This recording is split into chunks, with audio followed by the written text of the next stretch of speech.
喂，Albert 啊，你仲記得我哋當初咧點解會同會計師阿 Eric 咧同埋我財策師 Raymond 咧出本信託藏寶圖嘅？梗係記得啦，嗱，因為當初咧，我哋成日都話啦，喺資產配置當中咧，可能會牽涉到好多專業知識嘅。有好多企業家咧，佢就好關心一啲稅務嘅問題啦，譬如話喺公司入邊咧分紅啊，會唔會構成一啲咧個人嘅所得稅項啊？資產配置過程當中好關心噶嘛。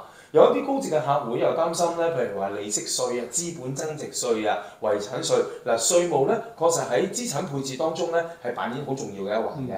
咁當然啦，除咗稅務之外咧，法律同樣重要啦，係嘛？我哋好多客戶成日都話啦，喂，平安紙啊，係咪可唔可以啊？我有個金句叫做平安紙，絕不平安啊嘛。所以無論係咧法律又好，稅務又好，點樣去做資產配置咧，好多客戶好關心嘅。咁當然啦，財富傳承嘅時間咧，如何令到資產都可以傳俾第二代，甚至乎第三代？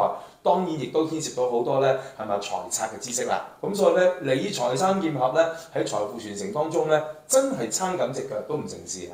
好，喂，話時話阿 Eric，咁你記唔記得我哋點解要合住咧？哇！點解合住啊？呢一個就犀利啦，因為好簡單一件事啦。理財三劍俠呢一個概念咧，就係你話俾我聽嘅啊。原來之前咧三劍俠係睇戲嗰啲三劍俠啊嘛，咁原來理財都要有三劍俠。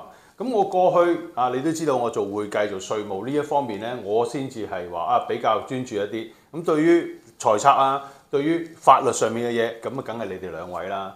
同埋我記得好重要一樣嘢就係我自己有一個心願咧，就係希望可以將我哋一啲嘅知識可以去到流傳落去，同埋可以影響更加多嘅人。咁因緣際會底下，理財三劍俠又可以夾得到、撞得到喺埋一齊嘅時候，咁點解我哋唔將佢白紙黑字咁樣去到寫出嚟，等更加多嘅人可以受惠呢？